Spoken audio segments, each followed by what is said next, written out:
Hola a todos, soy vuestro anfitrión El Cable, bienvenidos al videoinforme de Glassnode de la semana 33 de este 2022. Hoy vamos a hablar bastante de las ondas de acumulación y de las ondas de acumulación según la capitalización realizada. Son dos métricas increíblemente potentes que yo personalmente utilizo todo el tiempo. Lo que realmente vamos a tratar de comprender con ellas es el flujo de los fondos, ese movimiento de capital, cómo cambia la distribución de la riqueza dentro del network de Bitcoin. ¿Y por qué sería esto relevante? Pues bien, porque siempre tendremos esas fases tan distintivas de los mercados alcistas en los que vemos la llegada de toda esa gente que solo está buscando especular con su dinero, que llegan atraídos por la histeria colectiva del mercado alcista y son a quienes denominamos dinero inquieto. Y luego tenemos periodos con mercados bajistas en los que por otro lado los que hacen acto de presencia son las manos fuertes, el dinero inteligente y los jugadores con mayor convicción y confianza en el activo. Y en el transcurso de estos ciclos se produce un interesantísimo traspaso de riqueza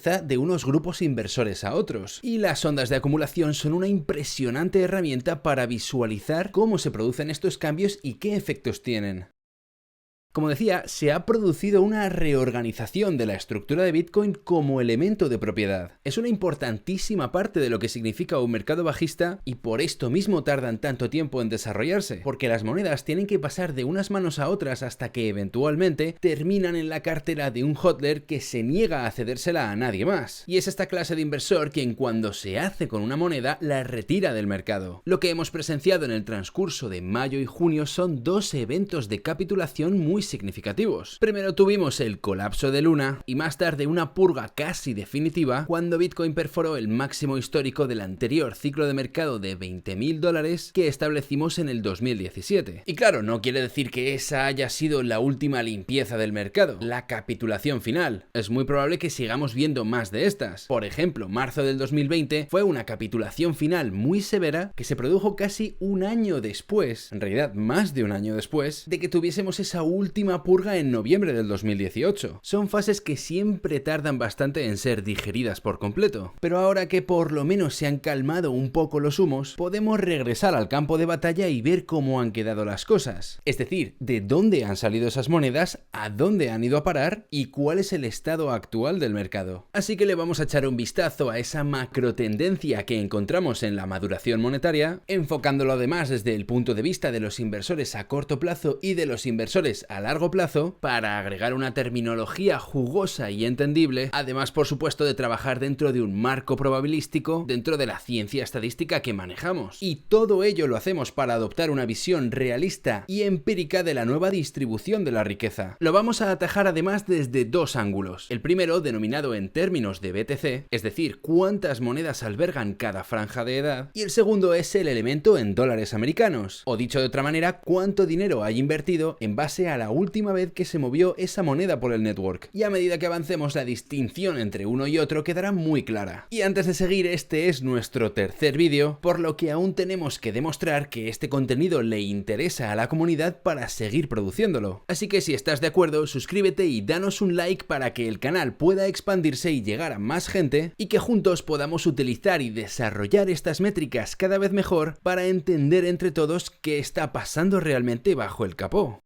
Pues aquí estamos en nuestro panel para la semana 33, cuyo link por supuesto encontraréis en la descripción de abajo, como por ejemplo nuestro análisis escrito de la semana en el blockchain, nuestro canal de Telegram, el Twitter y la lista de los capítulos que vais a encontrar por temática en este vídeo. Lo que vamos a ver con esta primera gráfica es una métrica que nos muestra un comportamiento muy cíclico a gran escala. Es el porcentaje de oferta activa por última vez hace más de un año. Solo estamos teniendo en cuenta aquellas monedas que no se han movido desde hace más de un año. Así que de la oferta total en circulación, ¿cuál es el porcentaje que lleva más de un año sin transitar por el blockchain ni moverse de sus carteras? Fijaos cómo esta métrica nos deja caídas durante los periodos alcistas y que luego empieza a recuperarse en torno al año desde que se estableció el máximo de ciclo, momento tras el cual comienza su recuperación ascendente y es un proceso que tarda lo suyo. Esto define el proceso de maduración de las monedas. Cada vez se van haciendo más y más mayores a medida que pasa el tiempo, sus inversores las retiran de la circulación, almacenándolas en sus carteras frías. Y lógicamente no es una tendencia en línea recta, también tiene momentos en los que la gente gasta agresivamente. No solo durante las tendencias alcistas, sino también durante las tendencias bajistas. Fijaos en estos dos saltos en particular, mirad qué curioso. Uno nos muestra un enorme bloque de monedas que madura de repente a la categoría de más de un año de edad, y aquí sin embargo tenemos a un gran inversor que gasta una enorme cantidad de monedas que tenían más de un año de edad. Atención, porque esto es un dato importante. Después del desplome de noviembre del 2018, en el que Bitcoin pasó de costar $6.000 a 3.000, hubo un inversor a largo plazo que perdió la convicción y la confianza en el activo y vendió una buena parte de sus reservas, haciéndolo de hecho en el peor momento, en torno al mínimo absoluto del mercado bajista. Pues bien, esta métrica nos está diciendo que en este momento hubo otro gran inversor que adquirió y absorbió todas esas monedas, retirándolas del mercado y permitiendo que maduren bajo su propia custodia en una cartera fría, por ejemplo. ¿Por qué lo sabemos? Porque mirad qué pasa exactamente un año después. Aproximadamente la misma cantidad de monedas, incluso alguna que otra más, dan un salto entrando en el grupo de estas monedas que llevan más de un año latentes. Así que por supuesto todo esto es un sistema bastante dinámico en el que hay monedas entrando y saliendo constantemente de esta franja de más de un año de edad, tanto si estamos en tendencias alcistas como si estamos en tendencias bajistas. Y sorprendentemente, teniendo esto en cuenta, aún así esta métrica es capaz de dejarnos unas transiciones bastante uniformes a lo largo del tiempo, lo que nos permite entender que se está produciendo un macrocambio en el comportamiento. Y esto es exactamente lo que buscamos, esos cambios en la conducta inversora a gran escala que nos permiten conocer cuál es el tono y el carácter del mercado en un momento determinado, información que luego nos prepara para utilizar, por ejemplo, las ondas de acumulación para entrar en muchísimo más detalle acerca de lo que está pasando. Así que en definitiva, esto nos permite tener una visión del mercado muy amplia. Mirad, aquí nos encontramos ahora en una tendencia ascendente bastante empinada en esta oferta activa por última vez hace más de un año, que es indicativo de un comportamiento hodler muy extendido en el mercado. El hodling es claramente lo que predomina en estos momentos, es decir, se está acumulando mucho más de lo que se está gastando actualmente. Fijaos que cuando establecimos este pico en torno al mes de junio, cuando se produjo esa última purga en el mercado, pues hemos estado claramente lateralizando en esta métrica. Esto puede significar dos cosas. La primera es que hay menos monedas que están migrando hacia esta banda de edad de más de un año, de lo que hablaremos en un momento. Y también puede ser que se haya alcanzado cierto equilibrio en estos momentos en el que hay cierto grado de gasto y al mismo tiempo hay cierto grado de maduración, pero están en equilibrio. Pero si pensamos por un momento que esta es la oferta activa por última vez hace más de un año, hace un año nos está situando exactamente aquí, en junio, cuando el mercado se situaba en torno a los mínimos absolutos de este periodo, que fue un momento bastante difícil de digerir. Tuvimos el grandísimo evento de capitulación en mayo del 2021 y luego atravesamos un periodo de en torno a los 2 meses y medio, casi 3 meses en los que estuvimos consolidando, pero de manera descendente. Recordaréis que fueron momentos que daban bastante miedo, con mucha incertidumbre, y hace un año nos sitúa pues justo en medio de este periodo. Ahora, también recordaréis que se disparó una carrera alcista en el mes de agosto y que en aquella época estábamos viendo unos retiros de los exchanges inmensos. ¿Y dónde están ahora? Dejándose ver exactamente un año después. Y a esto me refiero con la migración monetaria. Fijaos lo evidente que se hace gracias a esta métrica. Y a rasgos generales, esto es lo que podemos extraer del comportamiento más cíclico del mercado. Estamos simplemente lateralizando desde un punto de vista semi-macro y ahora vamos a sumergirnos en este concepto y explorarlo con un poco más de detalle. Aquí tenemos las ondas de acumulación. Se trata de la riqueza que alberga Bitcoin denominada en términos de BTC, específicamente en estas franjas de edad. Es el porcentaje de toda la oferta en circulación de BTC que se almacena dentro de estas franjas de edad. ¿Y de qué grupos de edad estamos hablando? De entre 6 meses y 3 años de edad. Vamos, que son monedas a las que sus inversores se llevan aferrando durante una cantidad de tiempo bastante razonable. Son inversores que han visto el caos, han vivido mucha volatilidad. Y es que claro, cuando una moneda pasa de 3 años, yo personalmente ya la considero directamente antigua, al nivel de las más ancianas, porque llevan sin moverse tanto tiempo que su coste base real prácticamente se ha convertido en algo irrelevante. Ese hodler, ese inversor, no se va a ir a ninguna parte. Ha venido para quedarse a muy largo plazo. Y cuando ellos gastan el porcentaje que suponen dentro del gasto, es realmente minúsculo dentro del gasto total que acarrea el mercado. mercado. Así que ponemos esa barrera de 3 años ahí porque queremos centrarnos en la gente que compró en medio de este ciclo y que todavía ejercen la posesión de sus monedas a pesar de todo lo que ha pasado. Porque es un grupo inversor que podemos decir que tiene mucha confianza en Bitcoin. Y fijaos que desde que alcanzamos el mínimo en la oferta activa hace más de un año justo aquí, hemos visto un aumento de este tipo de oferta de en torno a un 10%. Quiere decir que durante todo este tiempo, este grupo inversor en particular ha absorbido en torno al 10% de la oferta monetaria y sigue aferrándose a ella contra viento y marea. Es algo que se hace completamente evidente en estas ondas de acumulación. La franja amarilla nos muestra las monedas que tienen entre 1 año y 2 años de edad. Mirad cómo se va engrosando poco a poco a lo largo del tiempo. Es el proceso en el que estas monedas van entrando en este grupo de edad y a medida que maduran se va haciendo más y más grande y más prominente, acaparando una proporción del mercado cada vez mayor. Y fijaos además que es una tendencia que lleva un tiempo desarrollándose, dando comienzo de hecho nada menos que en el mes de noviembre cuando alcanzamos el máximo histórico. Y hay que tener esto en cuenta porque la siguiente franja de edad es la que va de 2 años a 3 años. O sea que en noviembre de este 2022, para lo que sorprendentemente no queda tanto tiempo, las monedas de esta franja amarilla empezarán a filtrarse a esta franja verde, asumiendo por supuesto que no se gasten. Fijaos lo que le pasó a esta naranja, que es la que abarca de 6 meses a 1 año de edad. Sufrió este mismo engrosamiento hasta precisamente ese momento. Y aquí vemos perfectamente cómo desciende esta curva porque estas monedas están migrando a la siguiente franja de edad. Son monedas que tienen 6 meses y cuando cumplen 6 meses y 1 día entran oficialmente en la siguiente banda. Así que fijaos cómo la hinchazón de esta franja es la que ha provocado la hinchazón de esta otra. Y volverá a pasar cuando estas monedas atraviesen la siguiente linde. Es la manera que tenemos de observar cómo las monedas van migrando de una franja de edad monetaria a la siguiente. Y ahora pasamos a hablar de las ondas de acumulación según su capitalización realizada. Estas son exactamente las mismas franjas de edad, pero en lugar de fijarnos en cuál es el porcentaje de BTC de la oferta en circulación que pertenece a estas edades, aquí lo que vemos es la cantidad de riqueza, cuánto valor en términos de dólares americanos albergan esas mismas monedas. Así que la manera en la que hay que pensar en las ondas de acumulación tradicionales es en la riqueza en términos de BTC. Y veréis que las monedas de Satoshi y las monedas que tienen más de 10 años son de hecho una proporción del mercado bastante significativa. Tienen su propia banda de edad y un tamaño considerable, pero no tienen precio. Cuando se minaron en su día o cuando se movieron por última vez en el network, no tenían realmente un precio. Son ese conglomerado de mineros de una fecha muy temprana. Así que su valor en dólares americanos, su peso económico, se ubica prácticamente a o muy cerca de cero. Mientras que si tenemos en cuenta las monedas de nuestro ciclo actual, aquí veis por ejemplo que representan un 37% de la oferta en circulación. 37% de todo el BTC en circulación. Pero sin embargo representan el 63% de la riqueza en dólares americanos que se ha invertido para la adquisición de esas monedas. Y esta es la principal y gran diferencia. Tienen mucha más riqueza en términos de dólares americanos por el valor que albergan, simplemente porque Bitcoin vale mucho más y es representativo de los precios a los que se está operando con Bitcoin en la actualidad. Lo que podemos ver es que al principio de la curvatura en esta historia reciente es donde se sitúan las mayores inyecciones de capital, donde se ha ido produciendo todo el trading, donde las monedas cambian realmente de unas manos a otras y generalmente hablando las ondas de acumulación según la capitalización realizada son una versión de las ondas de acumulación tradicionales pero amplificada porque además descuenta de la ecuación las monedas demasiado antiguas y le da mucho más énfasis a las monedas más recientes de nuestro ciclo actual. Esto sería a rasgos generales la manera de conceptualizarlo. Y mirad cómo más o menos se produce el mismo efecto. En los mínimos que alcanzamos en torno a mayo, en torno al 11% de la riqueza denominada en dólares americanos se encontraba dentro de estas franjas de edad. Y recordad que estamos hablando de los 6 meses a los 3 años de edad. Y mirad que este punto llega después de una gran fase de distribución, momento en el que vendieron sus monedas, distribuyeron todas sus monedas ante la fuerza del mercado alcista a nuevos compradores, es decir, transfiriendo una edad monetaria más elevada a gente que se encuentra con monedas de 1 día de edad en el momento de su adquisición. Se convierte en esta manera en lo que denominamos dinero inquieto. Pasa de contar con 6 meses, 1 año, 2 años, 3 años a sus espaldas a de repente a una semana en manos de un comprador que las ha adquirido en torno a los máximos del mercado. Pero lo que no se puede negar es que una grandísima cantidad de estos compradores acumularon a estos precios y de hecho han mantenido la posesión de sus monedas. Y por supuesto esto incluye a todos, inversores a largo plazo que estuvieron acumulando cerca de los mínimos, pero también algunos que acumularon cerca de los máximos. También encontramos algunos especuladores a corto plazo que compraron cerca del máximo y se han convertido a lo largo del tiempo en hodlers. También hay mucho capital de carácter institucional que compró en la carrera alcista. Los Michael Saylor del mundo están aquí incluidos. Así que se trata de un conglomerado de muchos tipos de inversores que están provocando el crecimiento de estas bandas de edad. Fijaos como una grandísima cantidad de la riqueza, un 63%, se encuentra ahora en manos de un grupo inversor que podríamos considerar, sin pillarnos demasiado los dedos, como el dinero inteligente. Es gente que se ha mantenido firme incluso después de atravesar todo este terreno tumultuoso. A pesar de vivir todo este caos, se mantienen firmes y no quieren vender. Por esto es una dinámica tan interesante de ver e importante al mismo tiempo, que toda esta riqueza vaya ascendiendo y madurando hacia franjas de edad cada vez superiores. Esta migración hacia manos cada vez más fuertes es un clarísimo indicativo de que perdura la confianza y la convicción en el activo. Pues bien, ahora vamos a hablar del ratio realizado hodler. Es una de mis métricas favoritas, principalmente porque la manera en que se ha construido es simplemente muy elegante. Y os voy a explicar por qué. ¿Recordáis las ondas de acumulación según la capitalización realizada que acabamos de ver? Pensad por un momento en las monedas que tienen una semana de edad. Son bastante inquietas, ¿verdad? Tienen un alto grado de especulación, se mueven constantemente de un lado para otro y por supuesto solo pueden tener una semana y pertenecer a ese grupo cuando una persona que tenía una moneda de más de una semana la gasta. Pero obligatoriamente tiene que pasar de una franja de edad superior a esa inferior para entrar en esa categoría. Y al contrario, durante un mercado bajista vemos cómo se traspasa ese capital, esa riqueza, hacia lo que denominamos el dinero inteligente. Esas monedas emprenden su camino de vuelta a las franjas de 1 año de edad, de 2 años de edad, 3 años de edad. Lo interesante del ratio realizado hodler es que en los picos nos muestra cuando se está traspasando una cantidad de riqueza extrema al dinero inquieto, momentos en los que se está vendiendo una increíble cantidad de monedas antiguas. El denominador cada vez se hace más pequeño y el numerador de la ecuación tiene una actividad frenética porque son precisamente esas monedas de una semana de edad. Y eso provoca estos picos tan abruptos en los que se satura el mercado y existe la mayor cantidad de monedas inquietas en el network. Fijaos cómo el mercado se agita mucho y generalmente ocurre a gran velocidad. Fijaos además en otro dato interesante, el ratio de cambio que hemos ido viendo a lo largo de los ciclos cada vez se va ralentizando más y más. En el 2013 fue muy extremo, en el 2017 un poquito menos, en este 2021 todavía menos. Me recuerda a un perfil de reducción de ganancias a lo largo del tiempo. Quiere decir que cada vez las cosas tardan más en producirse y llegar a término, pero sea como sea, sin embargo, la dinámica se mantiene intacta y vemos esa transferencia, ese traspaso de riqueza de lo que consideramos el dinero inteligente que compra cerca de los mínimos del mercado hacia esos nuevos participantes que van comprando en máximos absolutos. Y muy curiosamente, en este ciclo de mercado no hemos visto un estallido en forma de burbuja como anteriormente. Se trata sin embargo de un máximo bastante plano en su forma. Este indicador nos muestra por tanto que este ciclo ha tenido una estructura de mercado muy distinta, manteniendo por supuesto el mismo concepto, pero una estructura de mercado diferente. Fijaos por ejemplo en el año pasado, cuando alcanzamos de nuevo el máximo histórico, la cantidad de dinero inquieto que había en el sistema era prácticamente la misma, y sin embargo los precios fueron capaces de imprimir un nuevo máximo histórico. A esto se le puede considerar perfectamente una divergencia bajista, potencialmente una señal que indicaba que no teníamos la suficiente inercia como para sustentar y propulsar una nueva trayectoria alcista. ¿Y dónde nos encontramos ahora? Bueno, pues prácticamente se puede decir ya oficialmente que se ha producido un reseteo de esta métrica. En otras palabras, todo ese dinero inquieto ya le ha vuelto a entregar ese capital, esa riqueza de nuevo al dinero inteligente. Es de hecho un reflejo del crecimiento de las bandas de 6 meses a 3 años de edad que acabábamos de ver, en el que los inversores compran monedas y permanecen con la firme convicción de que Bitcoin valdrá mucho más en un futuro y simplemente esperan a que ese momento llegue. Esto lo que nos está devolviendo es a esa franja en la que se acumula la mayor cantidad de dinero hodler posible en el sistema y al mismo tiempo una mínima cantidad de especuladores en el sistema. Y es precisamente en esto en lo que consiste un mercado bajista. Es esa reestructuración de Bitcoin como propiedad digital que hemos visto primero en las ondas de acumulación, luego en las ondas de acumulación según la capitalización realizada y ahora mediante este oscilador. Y ahora ahora ha llegado el momento en diferenciar más claramente entre inversores a largo plazo e inversores a corto plazo. Aunque primero quiero empezar por explicar que la oferta en circulación total se compone de tres partes. La primera es la oferta en manos de los inversores a corto plazo. La segunda es la oferta en manos de los inversores a largo plazo. Y por último, todo el balance que se encuentra almacenado en los exchanges. Y la combinación de esos tres nos da la oferta total en circulación. La linde que divide un inversor a largo plazo de uno a corto plazo son los 155 días aproximadamente. Y el motivo por el que hemos escogido esa cifra en particular es porque gracias al Big Data que manejamos en Glassnode hemos encontrado una relación estadística en la que a partir de los 155 días de latencia monetaria, es decir, sin que hayas gastado ni movido esa moneda en el network, automáticamente las probabilidades de que vayas a hacerlo en un futuro disminuyen hasta por debajo de un 2%. Así que la probabilidad a partir de los 155 días en adelante de que una moneda se vaya a gastar es muy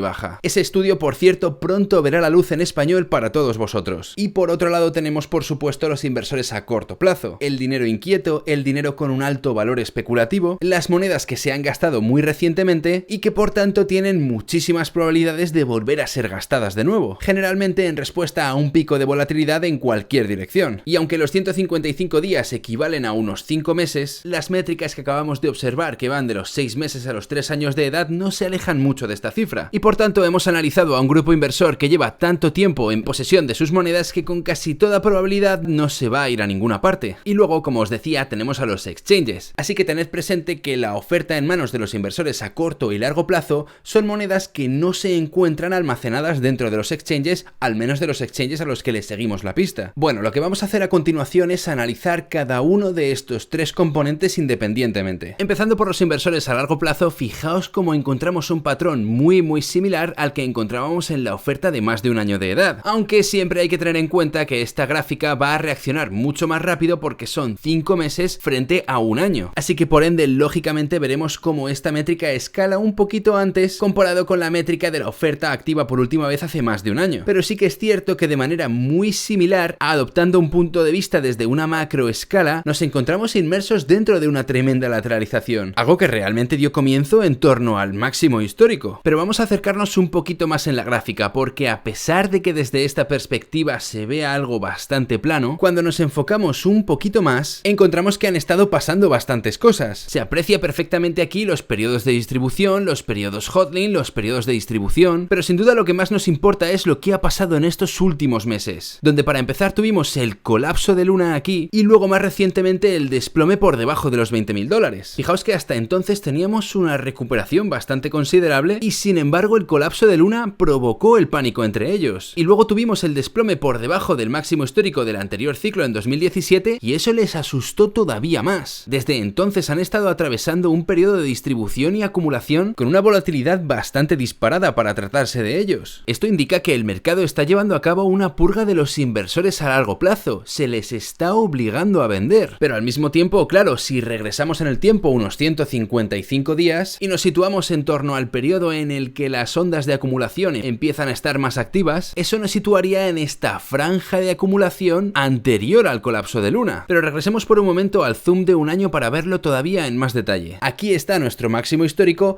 y luego un periodo de consolidación de en torno a 3 meses. De hecho, recordaréis que en estas fechas estábamos hablando mucho de esta gran acumulación que se estaba produciendo y claro, todas estas monedas que se adquirieron se encuentran ahora en el proceso de adquirir los 155 días que les otorga pertenecer a los inversores a largo plazo. Pensad en esto como un torrente de agua que cada vez ejerce más presión para introducirse en la categoría de los inversores a largo plazo. Y luego tenemos estos bajones, en los que la cantidad de gasto supera a los flujos entrantes de capital. Pero el proceso no se detiene en absoluto, porque este periodo fue un periodo bastante largo y prolongado en el que entraron en escena muchísimos compradores. De modo que claro, en el momento en el que estas ventas se disipan, esta métrica vuelve a dispararse al alza sin problemas. Ahí es donde encontramos ese flujo entrante de capital orgánico y natural. Quiere decir que hay gente que ha comprado a precios superiores y simplemente no están dispuestos a gastar. Y por supuesto, sí, también tenemos a inversores a largo plazo a los que les asusta la volatilidad de carácter bajista y quienes en particular escapan del mercado en masa, pero en cuanto se marchan, regresan las fuertes subidas. De modo que claramente se están enfrentando dos fuerzas opuestas. Es por esto mismo por lo que se pueden producir grandes purgas de inversores a largo plazo, mientras que desde una macroescala la tendencia realmente no está haciendo nada más que lateralizar, porque simplemente bajo la superficie se está produciendo un gasto considerable, pero al mismo tiempo están madurando muchas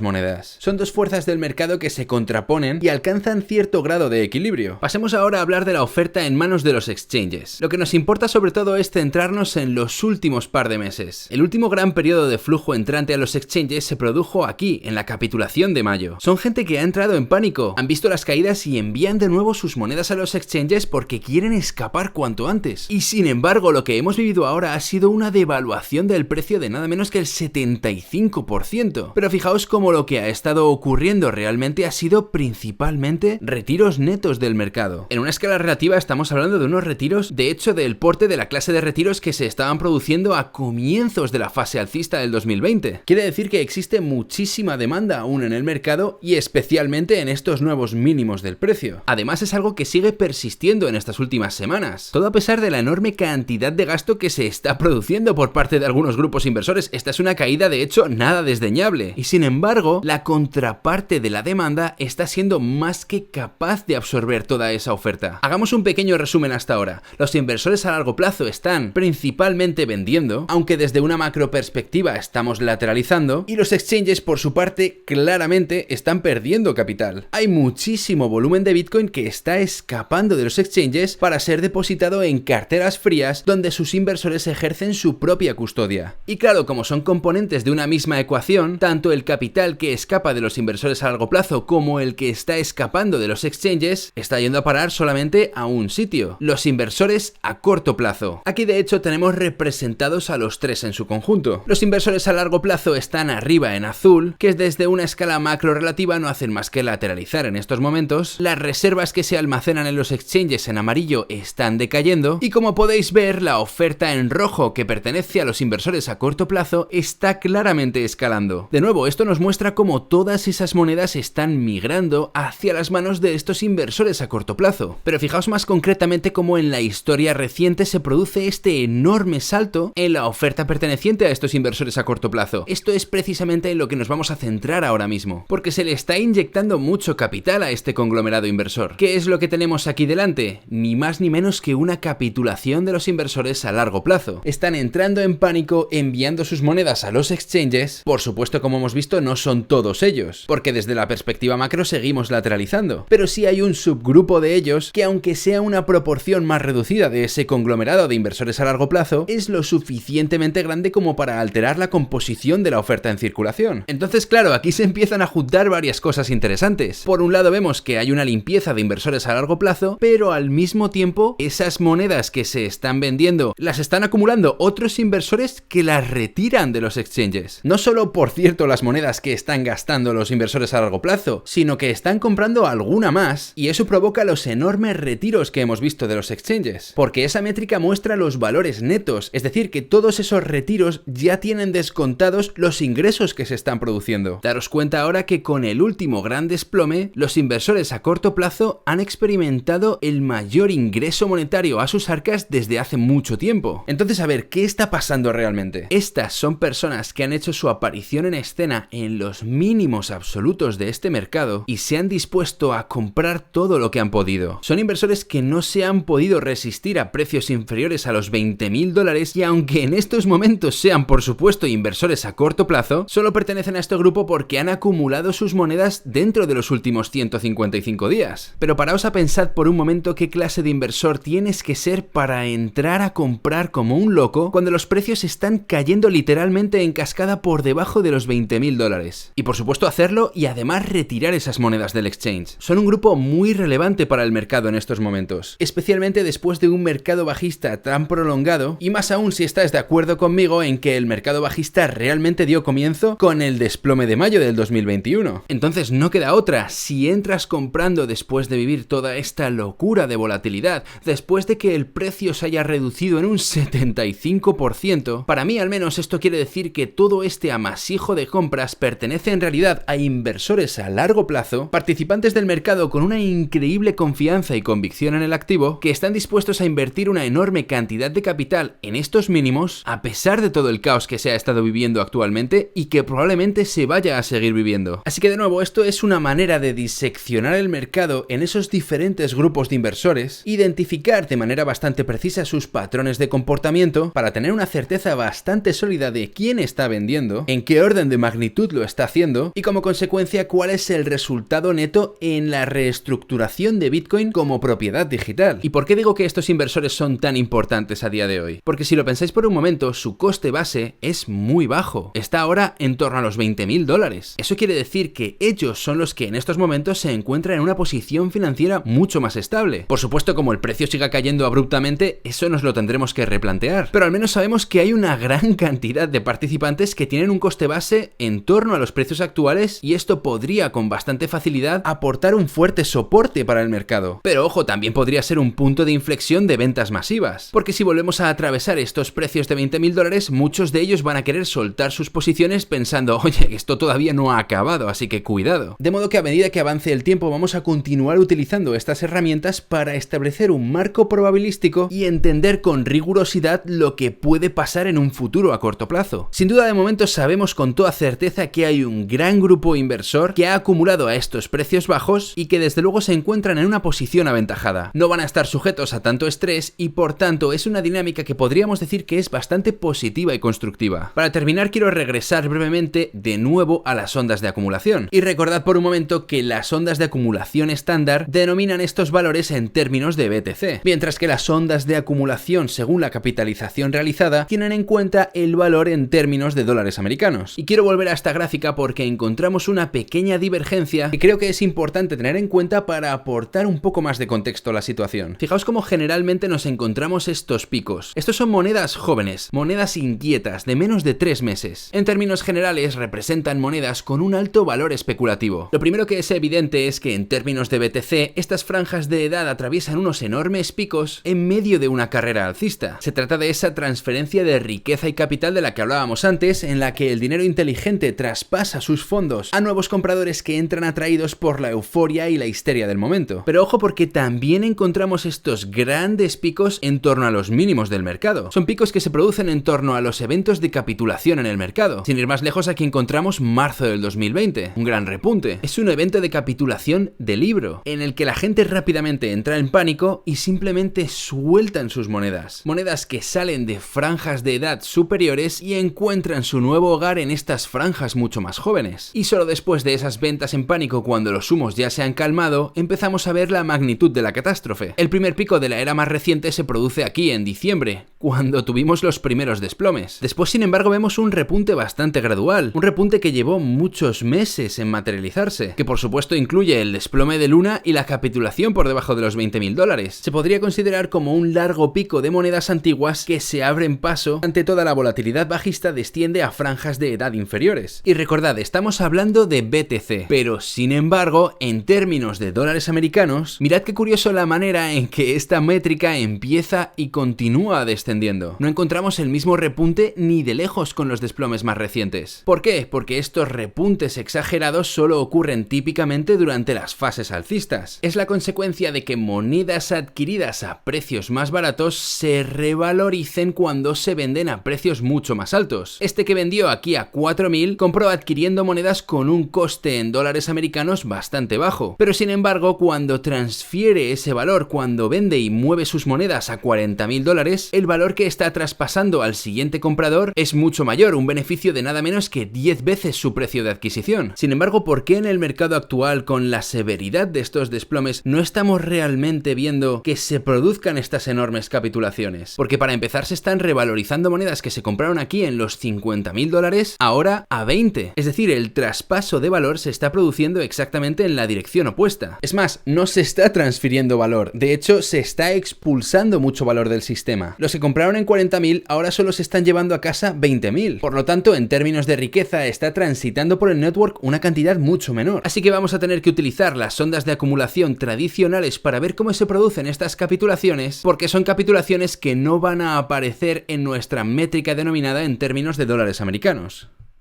Muchas gracias a todos por haber estado conmigo en esta sesión, espero que haya sido práctico y os haya servido para entender cómo funcionan las ondas de acumulación en particular, sobre todo para tratar de identificar y aislar ciertos fenómenos que se producen en el mercado, como puede ser la maduración monetaria a lo largo de las diferentes franjas de edad, ver lo que está ocurriendo también con monedas que tienen menos de cierta edad, porque es capaz de destilar toda esta información de la que hemos estado hablando hoy en una sola métrica, donde se hace perfectamente palpable este comportamiento oscilante, que al fin y al cabo termina siendo una muy útil herramienta que en combinación con muchas otras nos permite tener una visión bastante realista y empírica de lo que está ocurriendo realmente en el mercado. Espero que os haya gustado y nos vemos en la siguiente.